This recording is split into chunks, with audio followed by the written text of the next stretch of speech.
Good morning, everybody. Thank you so much for joining us. Everybody who is here, I greatly appreciate it. And all of you out there in the cyber world, thank you for joining us and welcome. I'm really excited about today's topic, but before I get into it, just another quick reminder, if you haven't already, please go over to the Earth and Sky Facebook page, Earth and Sky Center. You'll see the crystals as the picture when you go onto that page, and hit that like button for us. And also, if you can go over to our YouTube channel, which is Earth and Sky Center on YouTube, and hit that subscribe button, that will also help us out quite a bit. So today's topic, I was really thrilled because I was trying to think of something that would be fun for me, that's a really passionate topic for me, that I really enjoy, that's meant a lot through my life, and that's magic. Magic is all around us in this world. It's all around everybody in this world. And truly, magic is really science that hasn't been explained yet. When you think about it, you know, that's all it is. It's science that hasn't been explained yet, so it seems magical to us.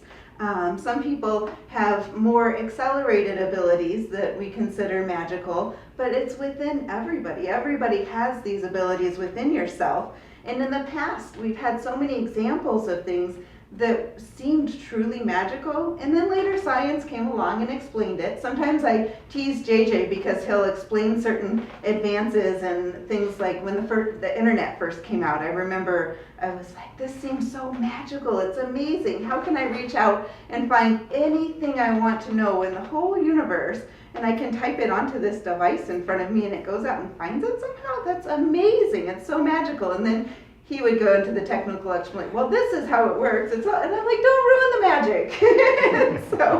But we have a lot of great discussions where he can explain the scientific side of what I do with what's considered magically. And I love that balance that we have within us. But some of the other examples over time, when man first discovered fire, or maybe woman discovered fire, we don't really know that. And so when fire was first discovered, people thought that was magic and sorcery, and a lot of people were really afraid of it, and they thought, ooh, you shouldn't mess with that fire. But fire also brought warmth. It brought comfort. People were able to cook their foods. It brought a lot of progress in life. And the same thing when the light bulb first came out, the electric light bulb, when that first came out, some people were like, oh, this is sorcery, this is witchcraft, this is terrible, we can't use this. And then look at us today. Who can't get along without a light bulb? I mean, when you go camping, some people would rather go roughing it in a cabin because they really want to have that electricity. And so that's just become part of our life, and now we understand it better because it's been around long enough that we understand it, and science has explained it and demystified it. And some of the other things, you know, like sending people to space was another one. Oh my gosh, how can we send people off of this planet? How can we defy gravity and send them all the way up into the atmosphere, beyond the atmosphere? And the start of the engine, the same thing. There were people that questioned that when we first started the engine, when we first got cars on the road instead of the horse and buggies. It's the same thing. So I keep wondering, when is society going to grasp the fact that mystery, magic, is really just science that hasn't been explained yet? There's no need to fear any of this. A lot of it is starting to be described by quantum physics too. A lot of what's considered magical now is being described. In the 60s and in the 70s, there were so many people that started doing a lot of testing on it and trying to figure out how this is, and testing ESP and testing healings and the electromagnetic field that surrounds the body. So truly, if people really want to grasp it, they can look into a lot of these studies and learn the science behind it. And it's really not just, you know, magical mystery, it's explainable magic. And so I think we all have so much magic in our lives, and it can be so joyful when you just let yourself enjoy it and you fall into it and you just, you know, enjoy what feels magical to you, and all of the gifts and all of the abilities that we can enhance our lives with, really, through magic and, you know, through science. And the same thing with acupuncture. Acupuncture is another one of those that, if we're starting to get into some of the different healings, and acupuncture is something that a lot of Western medicine doesn't understand still. So it's a pretty rare doctor that would send their patient to go to an acupuncturist. However, if you go to a naturopathic doctor, then they're very likely to send you to an acupuncturist. Acupuncture saved my life many years ago when I was in organ failure, and it brought me back. Acupuncture was amazing for one of our cats. She got acupuncture about weekly for the last year of her life. It gave her back the ability to breathe. It took away her pain. It enhanced her kidneys and helped them function again. And so it's not something that Western science can necessarily explain, but if you look into the Eastern medicine, they'll talk all about the meridians and the electromagnetic field that circulates within us and extends around us, and so they can explain it to a degree, but it's harder to understand because we don't know the chemistry of it, like we understand the chemistry of a pill. And truly, even with Western medicine, there are several different drugs that they work for certain things, but they don't really know how they work. You know, they'll say, you know, take this pill, it works, and then if you really look into the pharmacopoeia of it, it'll say, well, we don't really understand the channels that this actually enhances through the body and how it reaches these certain levels of the brain, but we know it does it. And the same thing with grapefruit juice. That's a mystery in the medical world because there are a lot of drugs that say, don't take grapefruit juice if you're taking certain pills because it will interfere with the action of it. But they have no idea why that is. And they've been doing a lot of research to try to figure that out. So does that mean grapefruit is magical? And I don't really think so. So it's just, you know, about what can we explain and what can we not explain, but accept and enjoy and embrace.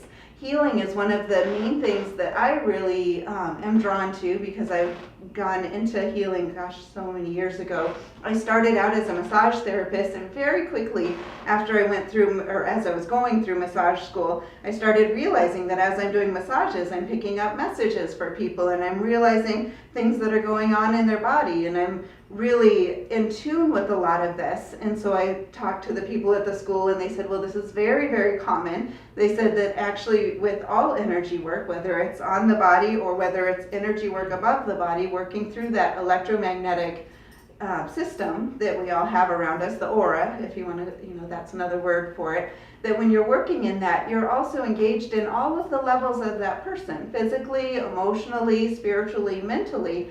Everything within us is in our system. So when you get stressed, a lot of times you'll get, you know, a knot in your stomach, or if you're really stressed, you might get really physically sick in your stomach, or you might develop a headache. Well, the stomach is the power center. That's your I am center. So that's, if you're stressed, then you're feeling that at your core, of that center of like who you are at your core, and there's conflict in there, which is why it shows up in the stomach.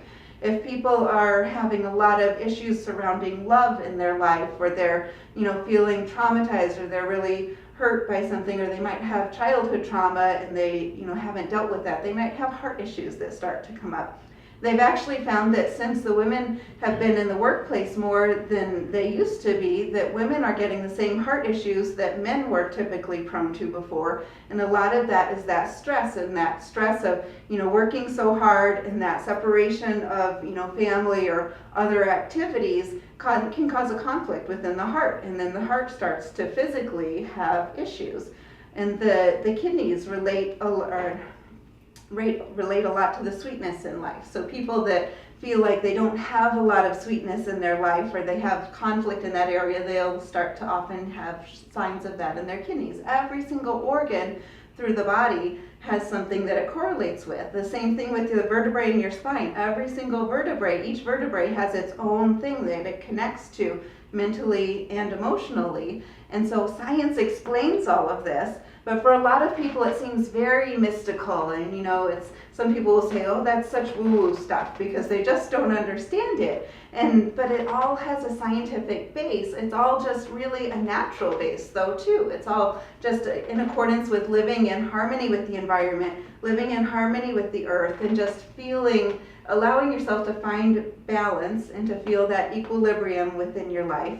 And you'll start to be able to bring that equilibrium and that balance back into your body too. And you can look into a lot of the chakra system and how you can use that to heal yourself. I know when I was in martial arts there, my teacher talked to us a lot about how you can work through the challenges in your life, either mentally, and then that can take a lot of work and a lot of years to work through the challenges in your life, or you can work through it physically, and you can really work that out through your body, because everything is connected. Mind, body, and spirit are all connected. So you can work through those same issues through a lot of physical push and working out and all of that. And so everything is connected, which means you can heal things in any of those levels. But the best way to heal things is if you work on all of them together. So you're working on the mind, the body, and the spirit together. That's going to bring you into balance even faster.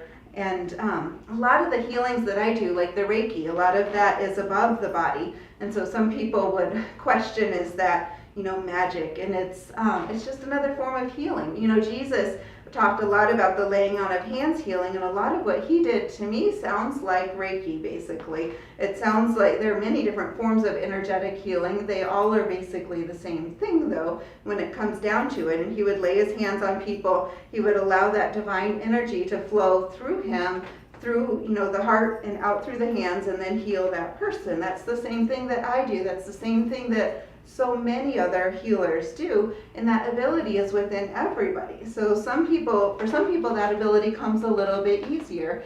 I had in Phoenix, I worked alongside Western doctors with it, so I would have the testing done so I could see the test results, talk to the doctors, and work on my patients. And I had one patient I remember had 7 tumors on his liver, and I was able to get rid of all 7 of those tumors.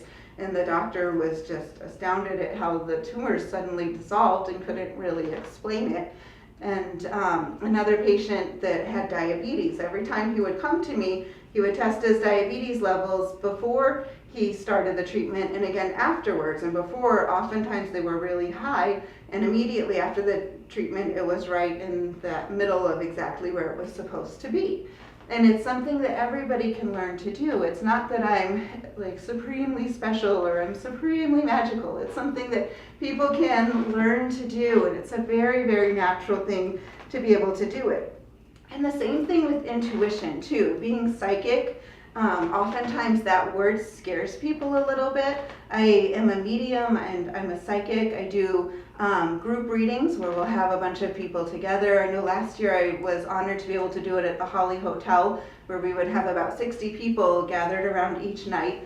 And then we, do send out a protection layer. We send out white light. We, clear the room of any energy and just allow very naturally the messages to flow through from spirit. A lot of times I'll refer to it as messages from heaven, because everybody who has loved ones who've died, those loved ones still look out for you. Those loved ones still smile down on you, and they love you so much. And sometimes we just want to hear their voice, or we just want to, know that they're okay and feel that reassurance. And so in settings like that, it sometimes is easier to have somebody else to give that reading. And so that's why we do readings like that. But those messages can flow through to everybody. People, a lot of times after somebody dies, they'll have a dream of the person that they love, or sometimes they'll see a butterfly and that makes them think of that person, or a robin and it makes it think of that person. And so it's important to watch for those signs, because that's an ability that everybody has.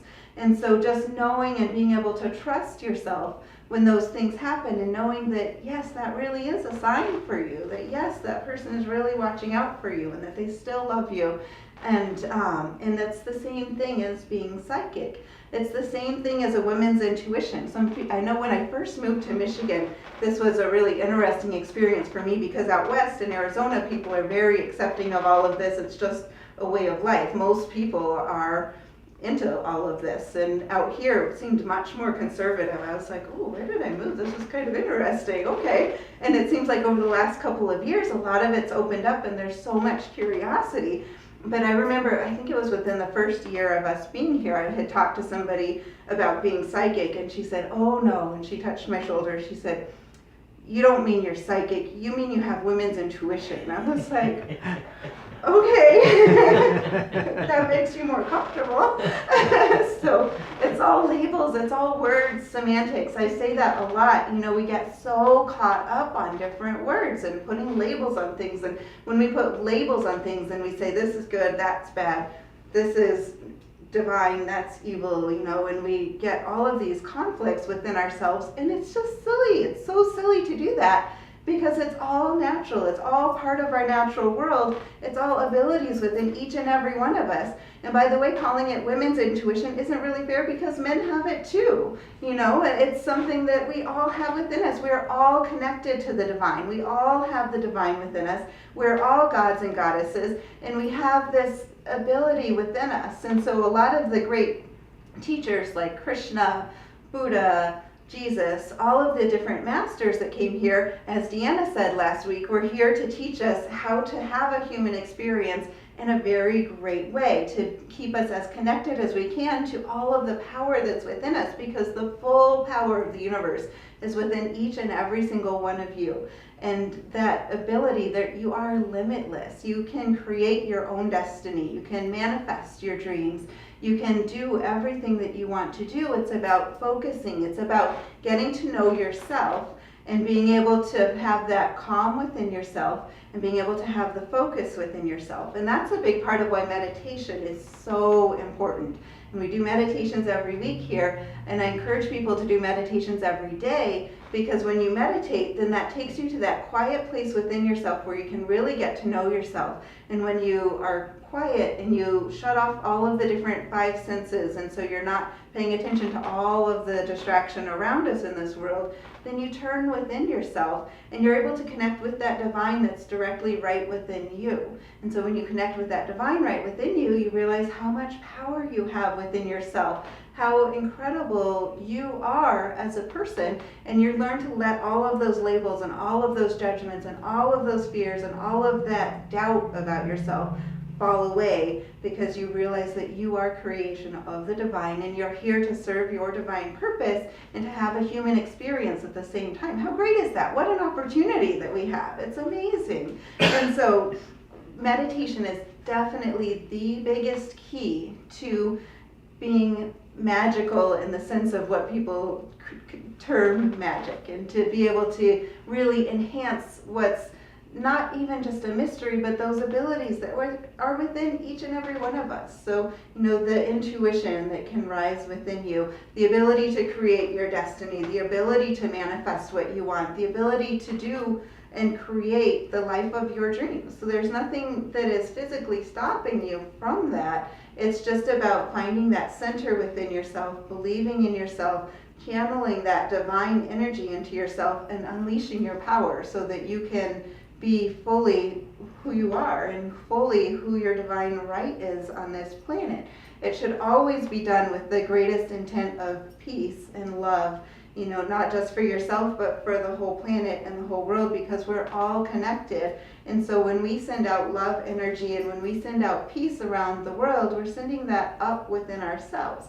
When we call in peace and when we call in and you learn to love yourself more, then you're also sending that out to the earth. It works both ways. And so when you learn to love yourself fully, that love energy and that energy that's part of who you are radiates out around you too.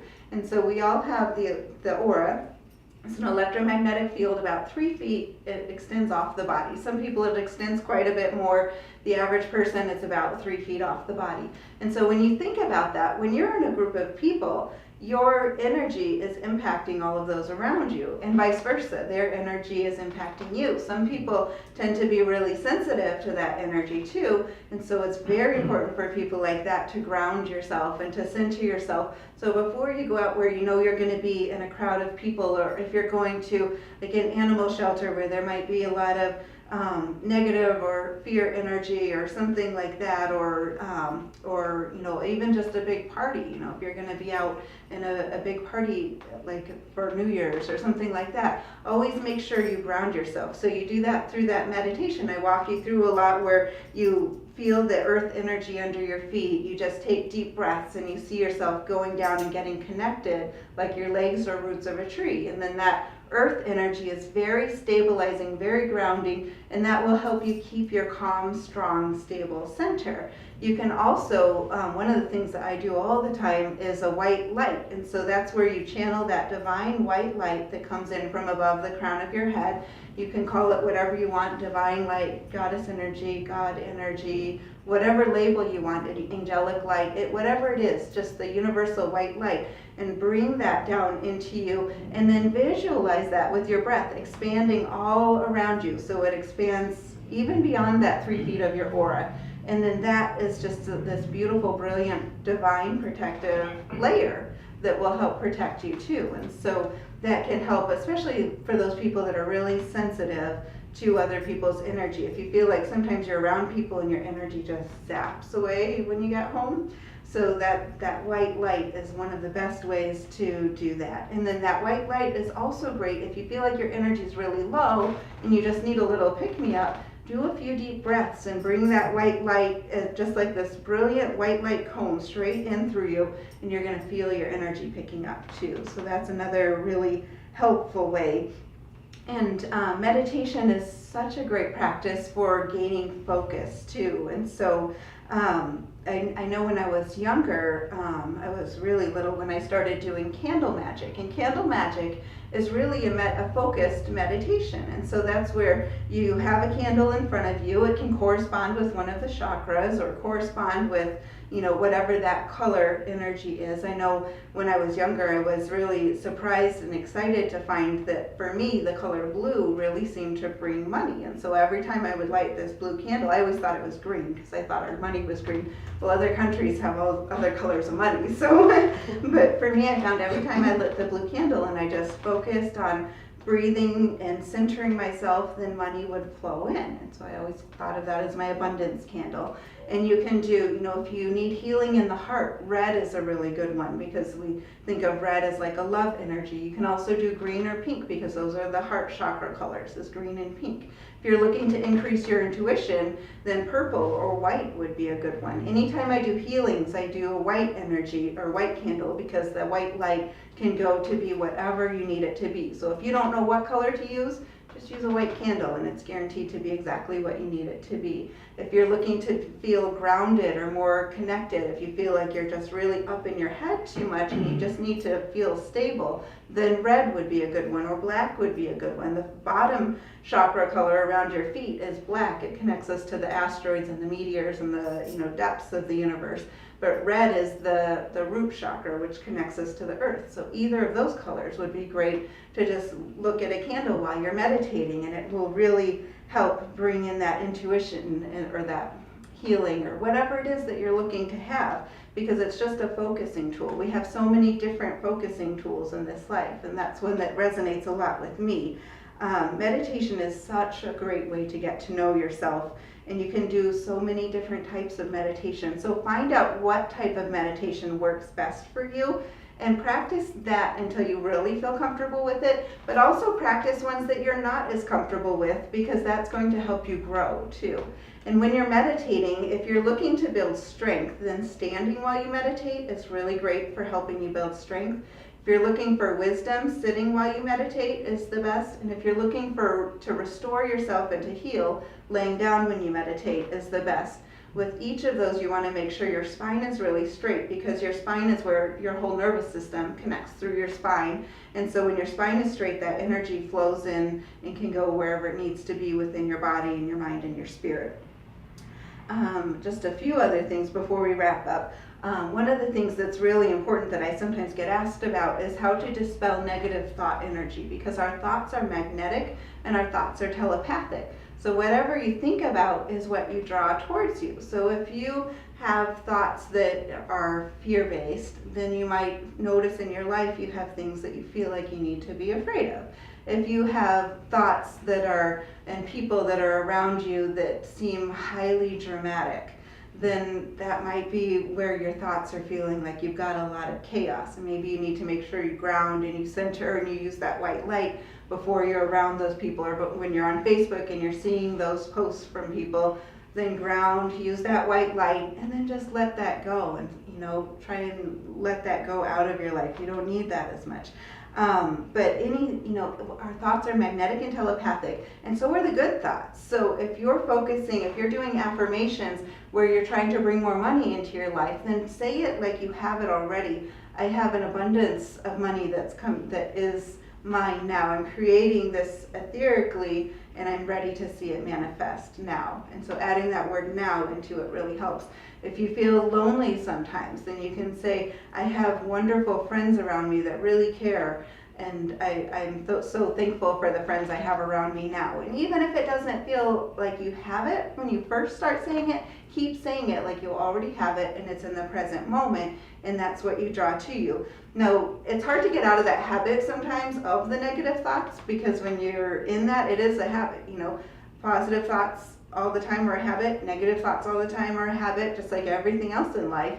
And so it takes about 30 days to break a habit and 30 days to build a habit. So some things that can help boost that to make it easier and quicker are burning incense. When you burn incense, that physically changes the molecular structure within the air to dispel a lot of that negative thought energy.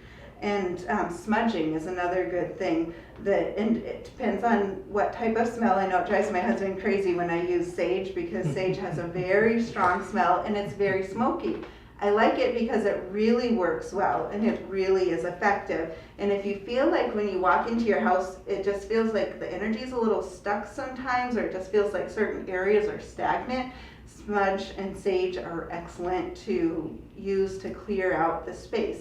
That'll also work out well to clear out the thoughts. If the sage is too strong for you, Palo Santo wood is an excellent option. Palo Santo wood, it looks like just a piece of a wood. JJ likes that a lot better. And it has a really wonderful smell. Whenever I go to do group readings for people, a lot of times I'll take Palo Santo wood first, and I'll just kind of clear the air in the room, and it clears out grief, it clears out sorrow, it clears out fear, it clears out negative thoughts, frustration, all of that. It just clears it out. When you do the smudging, you're going to want to start low and go up in the corners. Just kind of circle it as you go up, because you want that energy to go up and out. So you're just sending it up and out. Then go along each of the walls, each of the doorways. You're going to go back down low and go up, and then just kind of carry it out through the doorway and go all the way through your house. You want to start, if you're doing the whole house and not just a room, then you're going to start in the lowest point. So you'll start in the basement, the first floor, the second floor, and go up. One of the things I've recently actually learned, I didn't know this until recently, is that it's a good idea to have a window cracked or a door open or something where that energy can specifically go out. This isn't something I used to do, but I just tried it, a couple months ago. And since then I've been doing that, where I have something cracked so that that energy, I just visualize it going out. If it's too cold and I don't do that, what I used to do actually was I would just kind of go through the whole house, do the sage or the Palo Santo wood, and then when I got back to the door at the beginning, then I would just act like I was sweeping it out. And so it just kind of sends out the last bits of that energy. But it physically, molecularly changes the air, dispelling all of those negative thought patterns. You can also smudge yourself too. So if you want to just, start at your feet and just visualize, and as you're doing it, say to yourself, I cleanse myself of any negativity. I cleanse myself of any negative thoughts. I am a clear and positive channel for good energy. My thoughts are clear, whatever resonates with you. I am full of love. I am full of light. Whatever words resonate to you, and just visualize yourself as all of that negativity is just getting out, swept away, and then bring in that white light energy and just allow yourself to feel the love of that divine energy just flowing through you, circling around you. After you smudge your house, you're going to do the same thing. Just fill the whole house with the beautiful divine white love energy. And then I usually expand that out. So I'll use my breath and I'll just see the white light coming in through the top of the house, filling each floor down through the basement, and then I take in a deep breath and I breathe it out so it expands all the way out to the property boundaries. And it works really, really well for just clearing and bringing that energy up.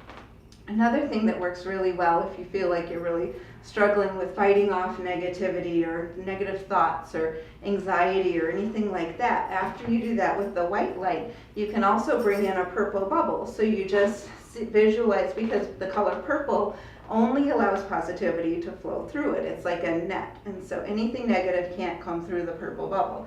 And so you just visualize a purple bubble going up over your house and just kind of cascading down, and then that prevents any negativity from coming in. And it's very protective, it's very calming, it feels wonderful to do.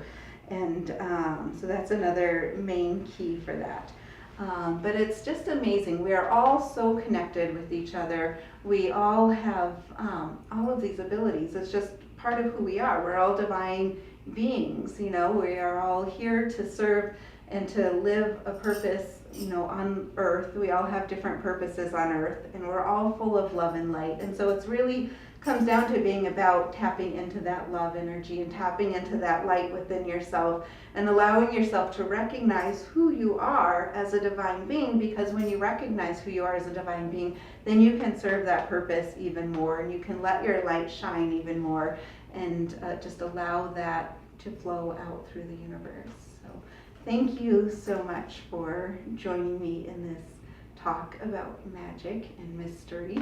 And I appreciate each of you for being here. Please remember to go over to our Facebook page, Earth and Sky Center, hit that like button. If you're on YouTube, hit the subscribe button on Earth and Sky Center, that we can follow all of our videos and join us as we continue to grow. Thank you. And just a few minutes, we will be doing our meditation.